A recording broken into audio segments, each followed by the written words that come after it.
Welcome to another exciting edition of Million Dollar Peddlers. I'm Paper Guy. And I'm Mr. Magazine.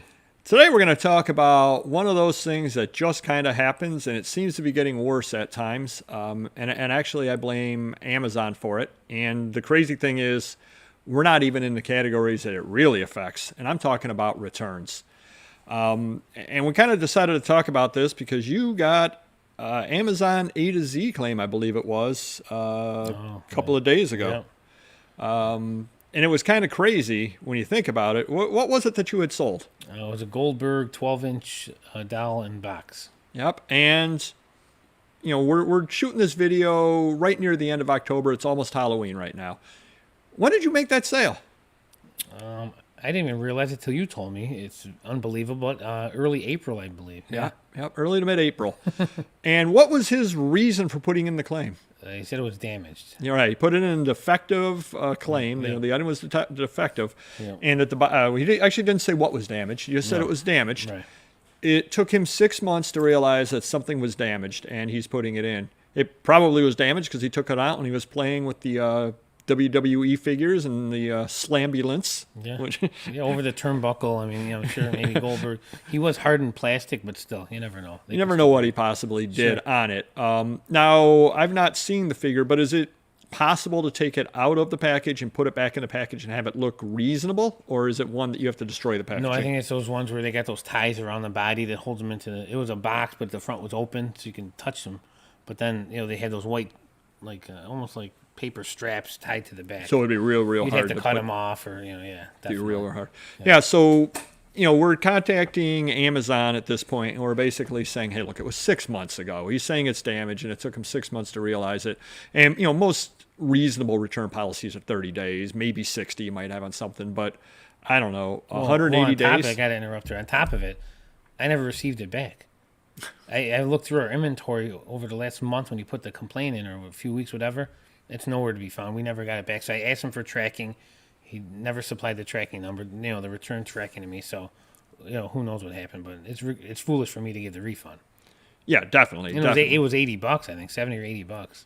Yeah, and I recently had a return, and one of the things that bothers me on returns, and I can think of a couple of them right off the top of my head, is how belligerent at times some of the buyers can be. Yeah. Mistakes happen.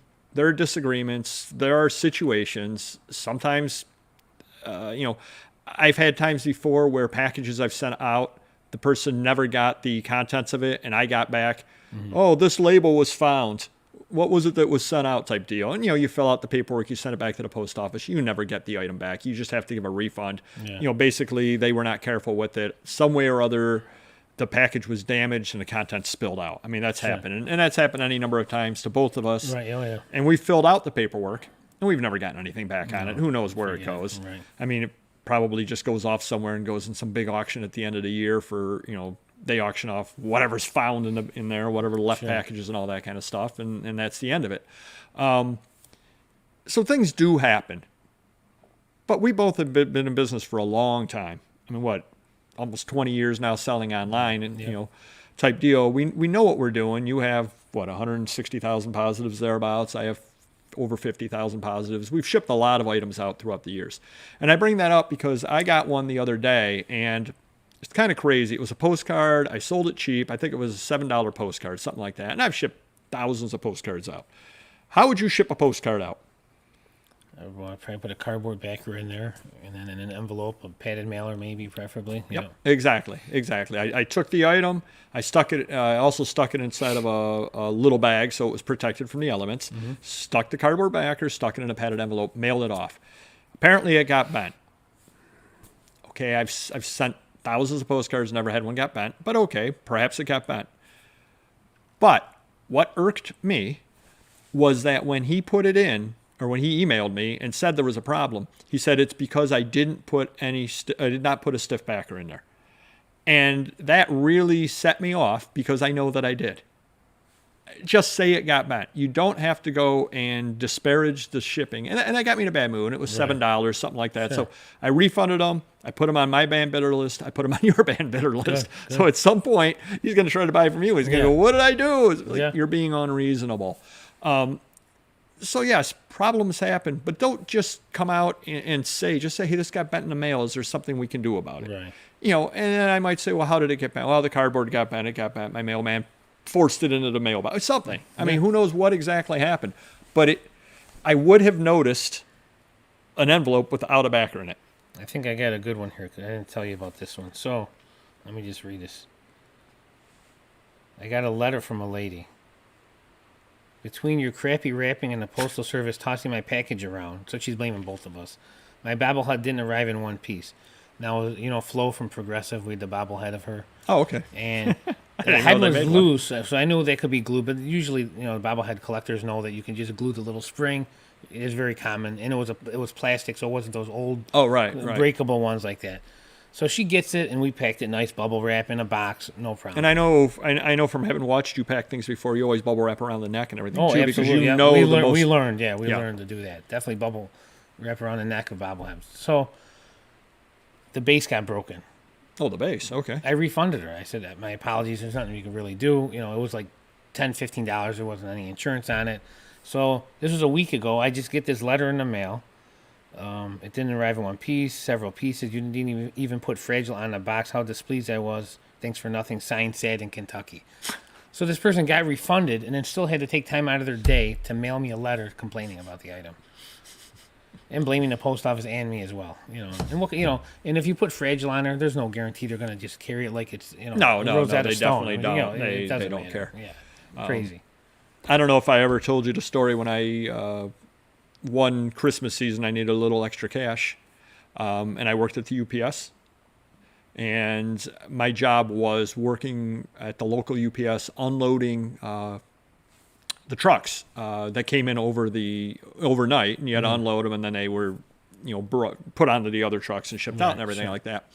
And I was working with 3 or 4 people, and you'd come in at midnight till 4, something rather like that, or maybe it was 2 to 6. I don't know, it was some crazy hours. So middle of the night, I'm over there, right in the middle of the ghetto, as you know where the UPS is, and working on the trucks, unloading things. And we had a deaf person working with us, which is great. And he was very, very fast at unloading things. But he also had a bit of a temper on him if the truck wasn't loaded properly and he grabbed something and stuff all collapsed in, he'd get upset and he would take a box, just a random box out of anger, and just start smashing it, going, and then throw it on out to be sent out to the trucks to be delivered locally. Yeah. But he was so fast at doing things that the bosses never said anything to him because it was a cost of doing business, basically. Yeah, we're going to pay an insurance on that because, I'm one truck over and I hear this crashing noise and I hear this screaming and I hear something breaking. Yeah. And I'm like, oh boy. And obviously the bosses must have heard it as well. Sure. But if he was doing, trucks at 1.5 times the speed that everybody else was doing, he was saving them so much money just doing it that fast that they were willing to accept that every once in a while. But I saw that, and in the back of my head, that always is what I think of with the post office. And again, it was UPS, it wasn't the post office, and it was Christmas rush, et cetera, et cetera. Yeah. But who knows what kind of day the person's having in there, and somebody misloads something and something falls on their head and they grab the box and they go, and they throw it against the wall because they're angry because they just got hit in the back of the head for the 3rd time when they've told people don't stack stuff this way. Who knows? We're all human. And unfortunately, that could have been your bobblehead flying against the wall. Now somebody sad. Flo was in the wrong place at the wrong time. And so somebody's sad in Kentucky because of that. Right. And I brought that up as well about don't be very, very careful how you word things because most sellers are willing to work with you. There are very few that are crooks out there. Most of the mistakes are honest mistakes. They really, truly are. So don't immediately jump and think that, oh my God, this guy ripped me off. Because I had another situation, and it was my fault. You're familiar with underground comic books? Yep. And Fabulous Furry Freak Brothers. Say that 5 times fast. And I don't know if you know how they did underground comic books or not, but they brought them out in 1968, and it was a 50-cent cover price. And then they reprinted them with a 60-cent cover price. Then they reprinted them with a 75-cent cover price. Then $1, then $1.25, et cetera, et cetera. And actually, a good friend of mine, Dan Fogel, does the price guide on them. And he's even learning about versions every now and then because his most recent price guide had a lot of updates from the prior price guide that, oh, this actually is the second printing. This actually is the third printing, all that kind of stuff. And I actually am a contributor to the price guide, believe it or not. I give him prices and all that on that and listen to him as a contributor. Cool. But I bring that up because the Freak Brothers #1, let's say, probably has 25 different versions. Who knows? Yeah. Well, I listed one, and another one came in a collection, and I listed it. Well, one of them had a $2.50 cover price, and the other one had, I don't know, $1 cover price, whatever it was. And at the time, I didn't have things properly organized. And again, that's completely on me, and I did mess it up. Well, the guy bought Freak Brothers #1. So I go through my pile, and I find Freak Brothers #1, and I send it out to him, which is great. He wanted Freak Brothers, he gets Freak Brothers. I get this email from him. I can't believe you sent this. I bought the $1 cover price. You sent me a worthless comic book. And that got me going because it's not a worthless comic book. Maybe he bought a $20 comic book and I sent him a $5 comic book or $8 comic book. I mean, I will admit I made the mistake. That is true. Right. And I'm more than willing to make it right. I'll refund him. I'll send him the right one, whatever. But when you come out right from Jump Street telling me that it's a worthless comic book, you've turned me off. I'm just refunding you, putting in a ban bidder list. End of story. Right. I'm not going to try to work with you because very, very few things are worthless. I mean, as we've talked in another video, you can get $1,000 for one page of an Action Comics #1. Yeah. How many people think that that's worthless? Right. It's definitely not worthless. There is a value to it. So don't just come out and say, this piece of garbage, this piece of junk, this, I would have thrown it out, et cetera, et cetera. Because when you say things like that, you turn the seller off and he's not willing to work with you. Right. And yes, you can end up getting your money back from eBay, et cetera, but isn't it just a lot easier to work with the person? Maybe you had a disagreement with me over the condition, et cetera, et cetera. And I'll give you the ultimate example. You sell magazines and you sell magazines in bulk. You list them, you get them on, you get them out. What's probably the #1 complaint that you get on magazines? A missing page. And it's always the one they bought it for. Always. And if it's a 4-page, section on Elvis and that's missing, that's the one they wanted. Or Joe Schmo or whoever it was. It's always what they wanted. And they know how to beat the system. They've been on eBay for years, most of these people. So, yeah, it's very common. And again, it may happen. But I can't pay my employees to sit there and look through 140 pages of every magazine. Not on a $12 magazine. When one in every 1,000 probably have the missing page in it. Now, I would think a couple of different things. I would think that obviously if the magazine came in and you've dealt with it before and it feels light, you're going to check. Yeah. If it's a title like Jack and Jill, you're going to check the centerfold. If it's a title like one of the teen magazines, you're going to check them. Oh, yeah. And that actually brings up one other quick story, and I was laughing really hard. I was down at the flea market a couple of weeks ago, and the guy had a bunch of the teen magazines from the late 1970s, early 1980s, probably early 80s, Karate Kid, all that kind of stuff. Those things do sell.